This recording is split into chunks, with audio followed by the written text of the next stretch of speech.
Briefly, inshallah, tonight we will cover the sunnah method of wearing clothing. So when a person wears clothes, and subhanAllah, it just shows us adab and etiquettes. This is what makes the life of a Muslim. That everything that you do it in a prescribed way. You do it in an organized and in a way that is most beloved and pleasing to Allah. Everybody eats food, right? Animals eat food. Animals drink, right? What difference is there in the way that a Muslim with a very organized, systematic, a way of beauty, a way that brings a person closer to Allah, the way you eat is different because of the etiquettes and the adab. Anybody can wear clothes, right? The way a Muslim wears clothes, it's an organized way of adab, of etiquettes, of appreciation, right? So of course, when you're wearing clothing, remember that clothing is a bounty of Allah subhanahu wa ta'ala. Many people around the world, they don't have clothing, right? Whatever clothing they may have, it may be the only thing that they can wear, right? It's mentioned about Sayyidina Umar radiallahu anh, that one time in his reign of Amirul Mu'mineen, he came to the Salatul Jumu'ah and he came delayed. He came very, very late. And the people were wondering, what happened to Amirul Mu'mineen? Is he going to miss the Salah today? You know what he said? He said, "Oh people, I make you all witness, the reason why Amirul Mu'mineen is late today is because I had washed my one garment that I have and I put it there to dry and it was taking very long to dry. In the wet clothing, I have come here to serve you and make your khidmah and lead the salah." This is Amirul Mu'mineen. That's his condition of clothing, right? One time the people objected to him, right, about his clothing. And you know what he said? He said, "You have a lot to say, don't you?" He said, "This is my son right here, Abdullah." His son, Abdullah bin Umar. He said, "Oh Abdullah, can you tell this person whose clothes these are?" The son said, "Don't object to my father. These clothes he borrowed from me that he can wear them today." That was the condition of these people, right? So many people around the world, they don't have anything to wear, right? Some people are confused, what are they going to wear? Because they don't have anything to wear. And some people are confused what to wear because you have so many options. Blue today or green? No, yesterday I wore gray. Today I'll look nice in green. I wear this, I wear that. I have all these different options, right? This is the big calamity we see today. Children that go to school, before school, they're supposed to be, getting ready, go over your notes, get ready for school. Well, 1.5 hours before school, what are they doing? Do my shoelaces match my jacket? Check there. No, this one's a little bit off. Oh, my beanie's got to match my watch. My hat's got to match my wallet. This has got to match that. 1.5 hours, they're doing that. And then by the time school starts, forget about the books. They're only concerned, do I look cool and are other people? The point is, respected listeners, clothing is a ni'mah from Allah tabaraka wa ta'ala. Right? And I highly encourage everyone, watch a documentary, how cloth is made, how it's woven, how it's made. The lines going this way, lines going this way. It's a ajib, intricate process for every garment, every cloth, how it's made. A lot of time, a lot of effort, a lot of sacrifice is made just for one piece of garment.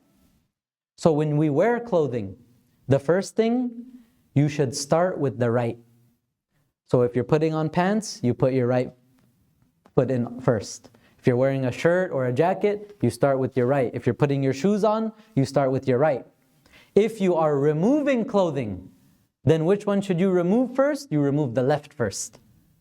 Right? You remove the left one, and then you remove the right one. So the opposite when you're taking off clothes.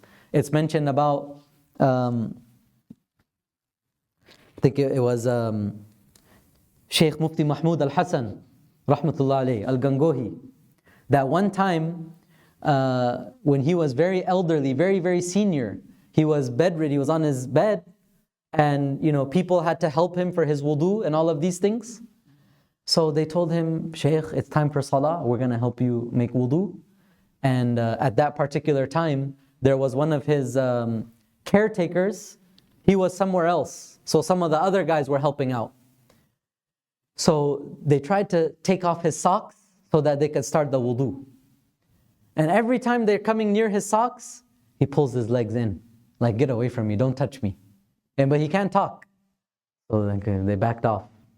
I said, "Okay, Shaykh, time is thing, it's, Asr time, we want to make sure you can do your wudu on time. We're just going to go ahead and take off your socks so that we can start the wudu. As they approach his feet to take off the socks, again he pulls his feet back. They keep trying, he keeps pulling his feet back. Finally, the caretaker who was very close to him and would serve him all the time, he comes, they say, yeah, we can't do it, we can't make wudu for him. How's he going to do his Salatul Asr? He said, show me what's happening. So as they went to remove his socks, again he pulled his feet in. He said, you know what the problem is? Why Shaykh keeps pulling his feet back? Because you are pulling off the right sock first.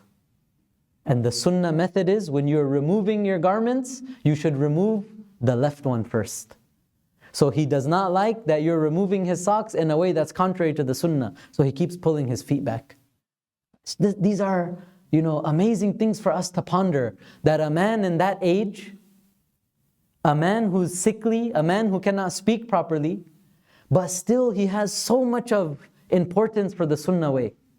So much of dedication that, at that age you would think to yourself, however you can get these socks off, just get it off. Wudu, do it upside down. Just do the wudu at that age, right? Just get the wudu done. But no, so meticulous. You're going to take my socks off? Take it off in the way of the sunnah. Right? So these are some of the sunnah ways for clothing. May Allah subhanahu wa ta'ala grant us all tawfiq. There's also a dua which a person can read. Everybody can check it up. Alhamdulillahi alladhi kasani hadha min ghayri hawlin minni wala quwwa. All praise be to Allah subhanahu wa ta'ala, the one who gave me this garment to wear. Min ghayri hawlin minni, without any effort or toil from my side. Right? I didn't have to go through the difficulty of sewing anything, of making something, of doing all of this. Allah facilitated this for me so easily. All I have to do is put it on. May Allah subhanahu wa ta'ala grant us all tawfiq. May Allah azza wa jal open the doors of khair. May Allah subhanahu wa ta'ala grant